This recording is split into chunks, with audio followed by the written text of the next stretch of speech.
Hello guys! Hello Libra! Welcome dito sa aking channel, Kapalaran 888. Welcome! Alamin natin kung anong messages, vibration, gabay energy para sa inyong lahat. General reading to, so pwede kang makaresonate. Gamitin mo ang iyong intuition sa panunood, Libra. February general reading. Oh, sorry. Oh.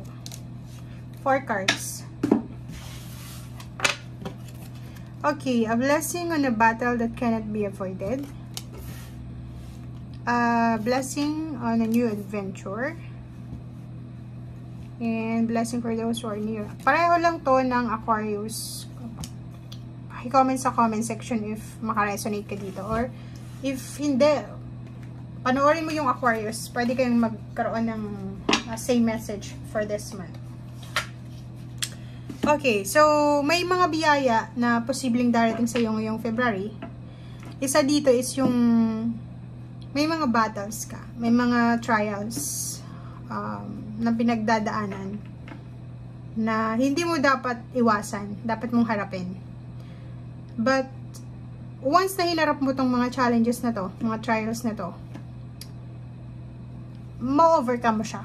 So, huwag kang panghinaan ng loob kasi positive yung result nito, 'di ba? Mapagtatagumpayan mo lahat ng mga tribulations, trials na pwedeng iharap sa iyo ng universe sa buwan ng February.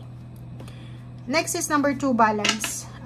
May bago kang ideas, bago kang pangarap, bago kang inspiration, determinado ka, passionate ka, excited ka sa kung ano yung gagawin mo, okay? And if ever man, relationship, work, business, kung pagod na pagod ka, tapos hindi mo masyadong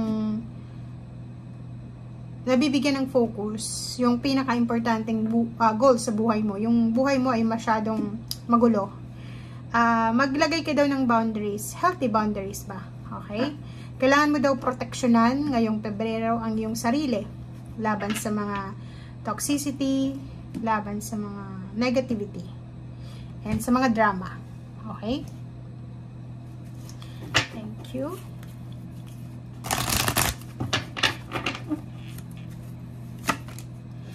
Okay, so foundation and achievements, guys. Number 4, stability.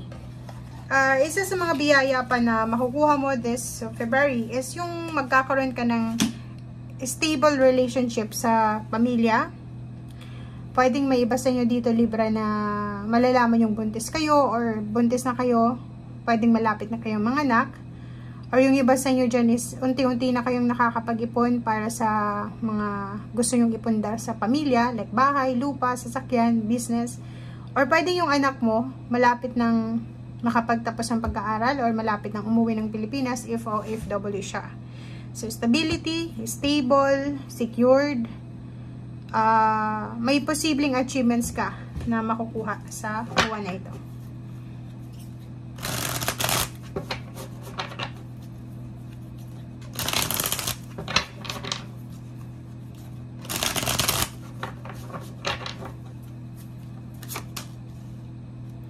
Ang galing na ito. Nandito yung Emperor tsaka Empress. Balance.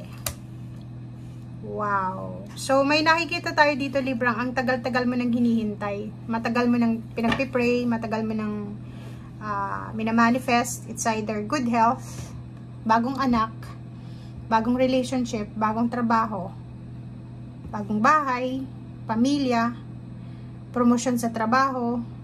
Kasi 44 to eh. So, ibig sabihin, stable siya. So, pangarap sa buhay, yung hopes and dreams mo, ang posibleng matupad sa ngayon. Wow. Okay. Okay, so nakikita natin dito yung parang kapayapaan. Medyo makakaramdam ng payapang buwan ang lahat ng Libra. Okay, ganyan natin. So, sobra-sobra yung excitement na nararamdaman nyo. Ang Ace of Wands na to is, ano man ito na posibleng plano mo, kasi may new venture ka eh. May bago kang target. It's either bagong target na relationship, trabaho, large amount ng pera, like at the end or end ng December 2024, dapat may ganito akong ipon sa bangko, ganyan, ganito. So, ang Ace of Wands na to is punong-puno ka ng passion, determination, motivation. Parang motivated ka, wala kang sasayangin na oras, hindi mo sasayangin yung energy mo. Or kung ano man to na wala kang sasayangin. Kasi iniisip mo ngayon na kailangan mong tapusin ito, kailangan mong gawin ito, kailangan mong makuha ito. Sa relationship, nakikita natin pwedeng new relationship siya, pwedeng may kakasal, pwedeng may magse-celebrate ng mga wedding anniversaries, or pwedeng may mga engagement parties dito. Excited yung mag-asawa, mag-boyfriend, girlfriend, sa kanilang travel, sa kanilang pagbili ng sasakyan, sa kanilang relocation, and parang feeling nila, excited sila sa freedom na nararamdaman nila. And peaceful, peaceful yung yung pakiramdam mo this February. Okay? And tingnan pa natin yung ibang cards. Ayun. So, sinasabi ng barahat sa atin na kailangan mong maging direct doon sa so, ito yung message na dalawa na nagsasabi na kailangan natin ng balance. Diba? Like, pag nag-weigh tayo sa weighing scale, diba? Dapat balance. Dapat balance. I-weigh natin yung pros and cons. And kung ano yung halimbawa goals mo this year, yun lang yung dapat na bigyan mo ng pansin. Hindi yung multitasking ka na, kailangan ko ng ganito ganyan. Pag sabay-sabayan mo, tapos ni isa walang nangyari. So, kailangan focus ka lang daw sa isang goals.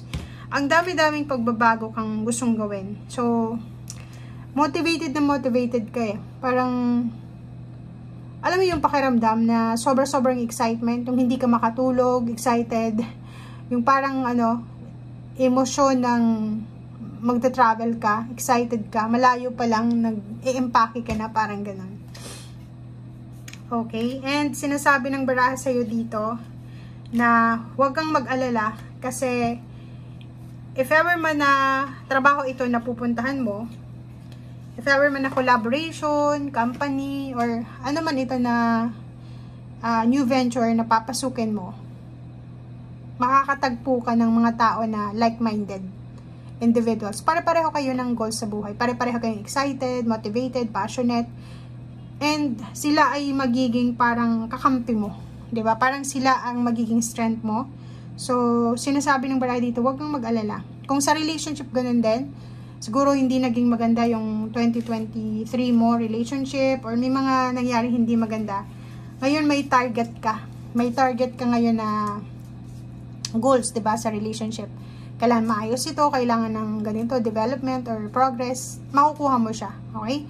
Kung business ganun din, if ever na naghahanap ka ng business or gusto mong magtayo ng isang negosyo, maraming mga tao na pwedeng makatulong sa'yo. Marami kang pwedeng mapagtanungan. Maraming mga information na available sa'yo. Okay? Thank you guys. Bye!